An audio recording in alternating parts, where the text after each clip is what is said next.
खबर देखने से पहले इस चैनल को सब्सक्राइब करें।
दोनों ही जो विषय है बहुत ही सुंदर है, क्योंकि कविता को जब सुर से पिरोई जाती है तो पूरा वो हृदय से आता है, हृदय में ही पहुंचता है। और दीपा जोशी जी ने बहुत सुर और भाव से गाई है। संगीत है सुर और भाव का मिलन। तो सुर और भाव जहाँ है तो वो दिल से आता है, दिल तक ही पहुँचता है। तो मैं उनको बहुत बहुत शुभकामनाएं और बधाई देती हूँ कि आज जो ज़माना है, इस समय लोग शोर गोल वाली म्यूज़िक में, और विवेक प्रकाश जी, इनसे मेरा 15-20 साल का रिश्ता है। ये कभी गलत काम नहीं किया ज़िंदगी में, क्योंकि हर कलाकार का एक जिम्मेदारी होती है, एक फ़र्ज़ रहता है ज़िंदगी में कि हम कुछ दे के जाएंगे न्यू जनरेशन को, कुछ मैसेज दे के जाएंगे अपनी कला के माध्यम से। और इन्होंने वही काम किया, कभी भी अपने व्यक्तित्व को और अपना अस्तित्व को नहीं हिलने दिया, और निरंतर ऐसा ही काम करते आ रहे हैं कि जो गाना वो सुर में पिरोते हैं उसमें कविता को प्राधान्य देते हैं और उस कविता के अनुरूप सुर देते हैं। ये जो अशोक हमराही जी ने जो लिखा है कि सुर की साधना उनकी पूजा है, ईश्वर की आराधना है। ये जो मैसेज है आपने जो दिया है कि आजकल जो रियलिटी शोज चल रहे हैं उसमें बच्चों को ये मालूम ही नहीं है कि सुर क्या है, संगीत क्या है। पहले संगीत के साथ परिचय होना चाहिए कि संगीत क्या है। तो उन्होंने ये कह दिया है कि सुर की साधना, ईश्वर की पूजा। तो ये मैसेज तो जाएगा कम से कम हमारे नेक्स्ट जनरेशन को। और शुक्ला जी, प्रभाकर जी ने उसको बहुत सुंदर ट्रेडिशनल वे में हमारे हेरिटेज को बरकरार रखते हुए जो वीडियो बनाए हैं, इसके लिए मैं उनको भी बहुत अभिनंदन करती हूँ, धन्यवाद देती हूँ। और सबसे बड़ी बात रही हमारे ललित जी की, जो कि निरंतर जो हमारी जो अच्छी चीज़ों को, संगीत को लोगों तक पहुंचाने की काम कर रही है, रेड रिबन, उनको भी बहुत बहुत शुभकामनाएं। और कहूँगी कि ऐसे ही काम करते रहे कि सुर को बचा लीजिए, कविता को बचा लीजिए, क्योंकि कविता हमें जीना सिखाता है। सही बात। हम जब संसद में हमारी प्रोग्राम हुई थी तो डॉक्टर कलाम मुझे स्पेशली बुलाए थे कि उनकी प्रिय कविता मुझे गाना है, और वो मुझे मुगल गार्डन लेके गए थे और रो रो के कहे थे कि ये मेरी कविता है कि जास्मिन फ्लावर रो रो के अपनी माँ से कह रही कि मेरा जन्म इसीलिए हुआ था कि हमें राष्ट्रपति कुचल के चले जाएंगे।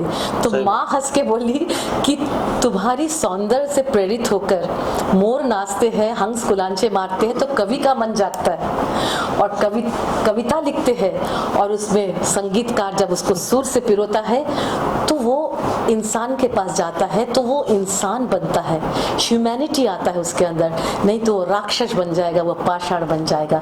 आज कविता नहीं दिखती है इसलिए सब पाषाण हमें चारों ओर दिख रहे हैं, जितना रेप हो रहा है, ये हो रहा है, तो ये सब ऐसा गाना बनेगा तो सारे विकार समाज से चला जाएगा। धन्यवाद। बहुत अच्छी बात। मैं यही कहूँगा कि कोई भी चीज़ बनती है तो उसमें बहुत सारे लोगों का सहयोग होता है, तभी वो सुंदर बनती है, और फिर उसे आशीर्वाद की ज़रूरत होती है लोगों तक पहुँचने के लिए और अपना असर दिखाने के लिए। तो ये जो दो गाने बने हैं, ये जो दो, मैं कहूँगा इसमें जो एक हमने सुर की साधना, जो एक गाना या जो भजन हमने बनाया है, अशोक हमराई जी ने लिखा है, आप सब जानते हैं अशोक हमराई जी ने लिखा, प्रभाकर जी ने वीडियो किया, मैंने संगीत किया उसका।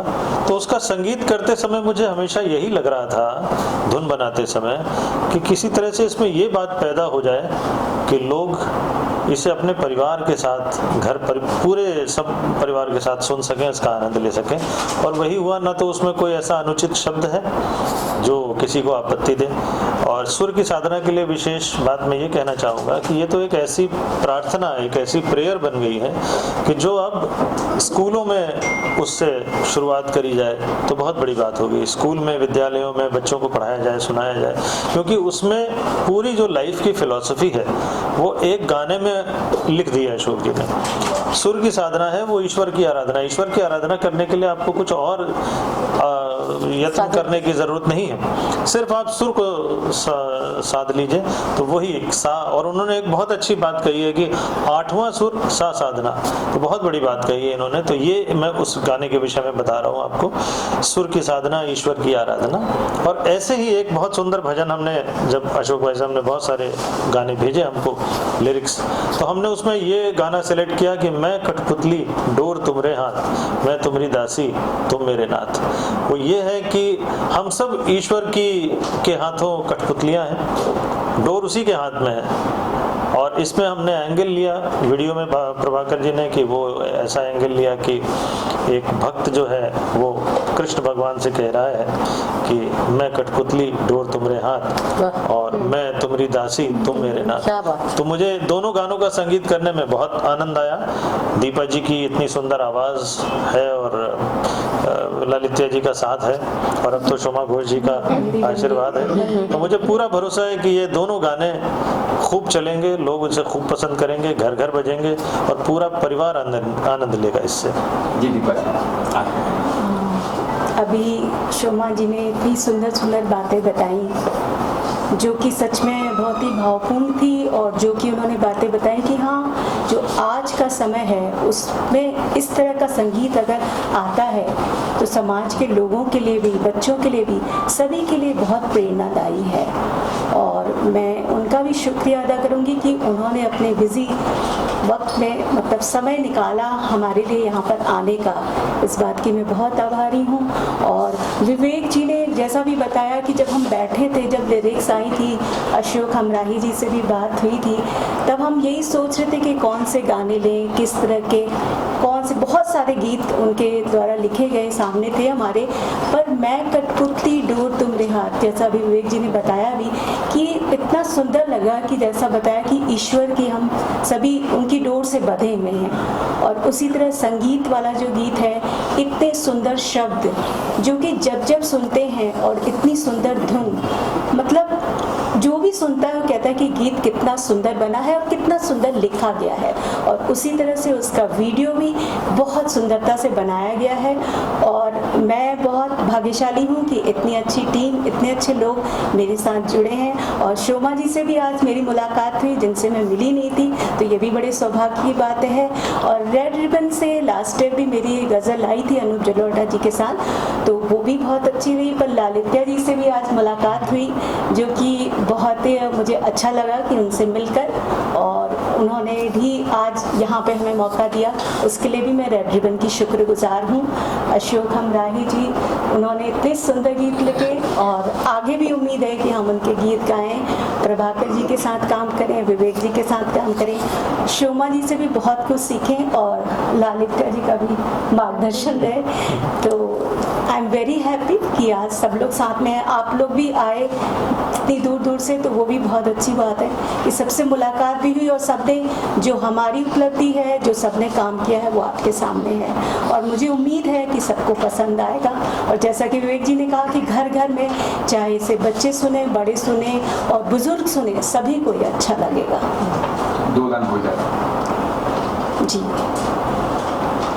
सूर्य की साधना, ईश्वर की आराधना, सूर्य की साधना, ईश्वर की आराधना, सा नि ध प म रे म ध म प प म ग रे ग रे सा, सूर्य की साधना, ईश्वर की आराधना।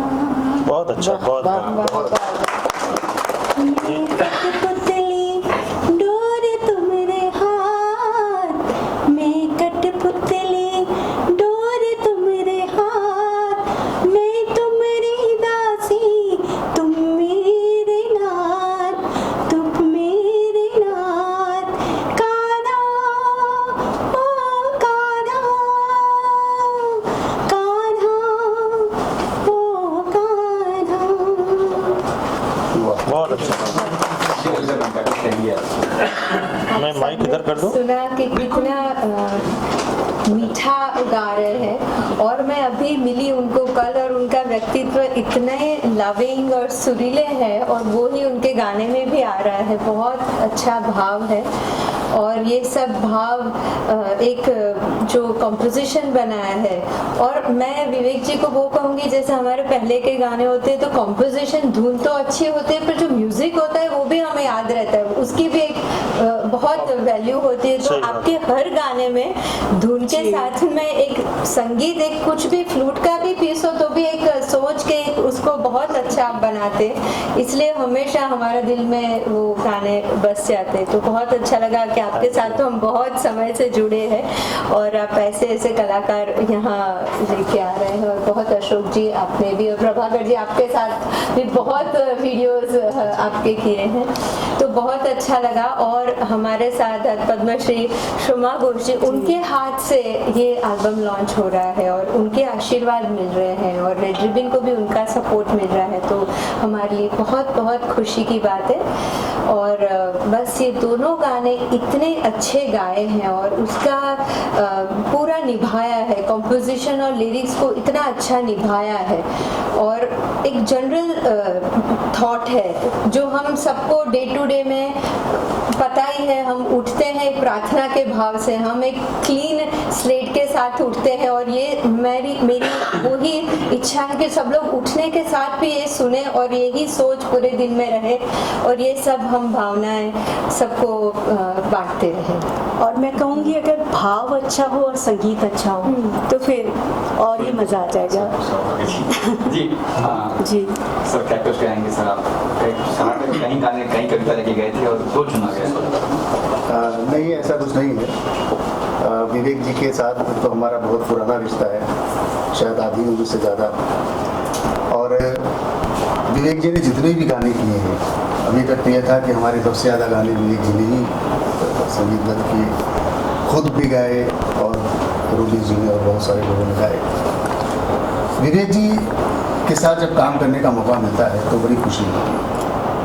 खुशी इसलिए होती है कि हमको ये पता रहता है कि हम जो गीत लिखेंगे उसके साथ पूरा न्याय होगा, उसकी धुन अच्छी होगी, उसमें जो संगीत भरेंगे बीच में वो भी अच्छा होगा। और ये भी पता रहता होगा वो स्वर भी अच्छा चुनते हैं, वो चाहे खुद गाएं या रोली जी गाएं या कोई उनका साथी कोई भी गाए, वो सुर भी अच्छा चुनते हैं। अभी दोनों गानों में आपने देखा होगा कि उन्होंने आवाज़ भी अच्छी चुनी और इसीलिए गाना अच्छा बना। आवाज ने मुझे चुना। आवाज ने मुझे चुना। मतलब अभी तक के सफर में करीब 2,500 गाने लिखे होंगे, बहुत सारे गाने 1000 के आसपास। आप विवेक जी सब नाप तोल के करते हैं, नाप तोल के करते हैं, बैलेंस पूरा बनाते हैं और ये सबसे अच्छी बात होती है। तो बड़ा अच्छा लगता है और एक रचनाकार के लिए और क्या चाहिए। बिल्कुल सही। कोई रचनाकार अगर कोई रचना लिखता है, कोई गीत कविता कुछ भी हो, वो सही हाथ में पहुँचे, उसको सही स्वर मिले, सही आवाज़ मिले। क्योंकि इस समय हमने क्या एक लाइन लिखी सीधी सी, मतलब अपनी बात कह रहा हूँ, मैं कठपुतली दो तुम्हारे हाथ, बड़ी बड़ी साधारण सी लाइन है, कोई ऐसी बहुत बड़ी बात नहीं है, बहुत वजन है, लेकिन ये बिल्कुल साधारण नहीं है, हाईली फिलोसॉफिकल, बात बहुत बड़ी कही सिंपल गई है कि कभी साधारण भाषा में आपने बड़ी बात की। सुनिए, कभी गुरु रविन्द्रनाथ टैगोर कह के गए थे कि सहज बात बोलना बहुत कठिन है। सही बात है। तो आप ये बहुत कठिन है, सहजता से चलना, सहजता से सही कहा आपने। मतलब आप कह रहे हैं, लेकिन हमें तो लगता है बड़ी साधारण सी बात है, या सूर्य की साधना, ईश्वर की आराधना। लेकिन बस मैं अपनी एक बात ये कहना चाहूँगा कि जब भी मैं कोई गीत लिखता हूँ, कुछ भी लिखना होता है, गीत गजल भजन कुछ भी लिखना होता है, तो सबसे पहले मैं कुछ देर उसके बारे में चिंतन करता हूँ, सोचता हूँ कि क्या हो सकता है। जो जिसे अब विवेक जी जब कोई गाना हमसे कहते हैं लिखने के लिए, तो हम इनकी तरीके से सोचना शुरू करते हैं, हम अपने को भूल जाते हैं कि मैं अशोक हमराई अपने को भूल जाता है। हमने इतने गाने साथ में, हमारी शक्ल भी मिलने लगी। ध्यान से देखना पड़ेगा। मतलब हमें क्योंकि हमको मालूम अगर ऐसा कुछ लिखेंगे तो तालमेल नहीं बैठेगा। और ऐसा होता है, बहुत सारे लोग होते हैं उनके लिए कुछ वैसे गाने भी लिखने पड़ते हैं, कुछ तेज तर्रार वैसे गाने भी लिखने पड़ते हैं, लेकिन वो सबकी अलग अपनी अपनी मर्जी होती है। इन गानों के विषय में लेकिन हाँ, और इन गानों के बारे में देखिए बहुत सारी बातें, शब्दों के बारे में तो बहुत कुछ आप दोनों लोगों ने बात की। बस हम ये कहेंगे कि गाना ऐसा हो जिसमें सहज भाव तो हो, लेकिन सहज भाव के साथ साथ कोई जीवन का दर्शन भी छोटा बहुत होना चाहिए, थोड़ा बहुत होना चाहिए। क्योंकि अगर गीत के साथ में हम, क्योंकि कोई भी व्यक्ति कविता के साथ बहुत आसानी से जुड़ जाता है।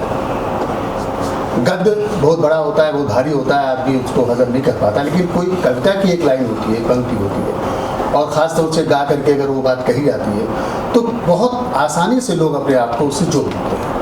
तो हमारा ये मौका मिलता है ना कि हमें चलिए मौका मिल गया है कि हम अपनी बात को लोगों तक पहुंचा सकते हैं। तो फिर इस तरह की चिंतन के बाद, मंथन के बाद कुछ भाव निकल आते हैं, और वो फिर कब कविता बन जाती है, कब गाना बन जाता है, मुझे पता नहीं चलता। हम तो बस एक गज़ल में कुछ इस तरह के, यहाँ पर भी एक भाव वही है, वही दार्शनिक भाव है, वही ईश्वर का नाम है कि मेरी गज़ल का कभी ये मकाम हो जाए, तुम्हारा नाम। इसमें सबसे जो सुंदर बात थी कि वो शब्द अच्छे लिखे गए, धुन अच्छी बनी, गाया बहुत अच्छा। तो मेरे सामने चैलेंज ये था कि वीडियो भी अच्छा बनना चाहिए। तो वो जो है हमने कोशिश की, और हमने इसमें थोड़ा सा अलग तरह का प्रयोग किया कि भाई ये पारंपरिक भी हो लेकिन आज का लगे, यानी कि इसमें पूजा भी हो तो भी आज की लगे, भगवान कृष्ण की मूर्ति भी हो तो वो भी बोलती हुई लगे। इस तरह से करके हमने काफ़ी डिटेलिंग में काम किया, लोकेशन कैसी हो, फिर हमने समुंदर इसमें दिखाया कि भाई वो प्रकृति के से रिलेटेड जो गाना है सूर्य की साधना। तो इस तरह से करके काफ़ी सारी डिटेलिंग करने के बाद हमने इसका वीडियो बनाया। और वीडियो ऐसा होना चाहिए कि भाई गाना जो है वो गाने को कंपनसेट करे और गाने के साथ में जेल करे। आदमी गाना देखे तो गाने का मैसेज भी उसको मिल जाए, और वीडियो देख के उसको समझ में आ जाए कि हम क्या कहना चाहते हैं। तो वो एक छोटा सा प्रयास था। बाकी अपनी तरफ से सबने बहुत सुंदर काम किया, दीपा जी ने बहुत अच्छा गाया, बाकी ललिता जी का साथ है, हमराई जी की कलम है, सोमा जी का आशीर्वाद मिला, विवेक जी ने जो है वो म्यूजिक और सारा कुछ किया। तो मैं भी साथ में जुड़ गया, वही जुड़ते गए और चीज़ बनती चली गई। तो इन सबका बहुत बहुत धन्यवाद। और मुझे लगता है कि ये एक सामूहिक प्रयास है, और सामूहिक प्रयास अच्छा ही होता है। सही बात।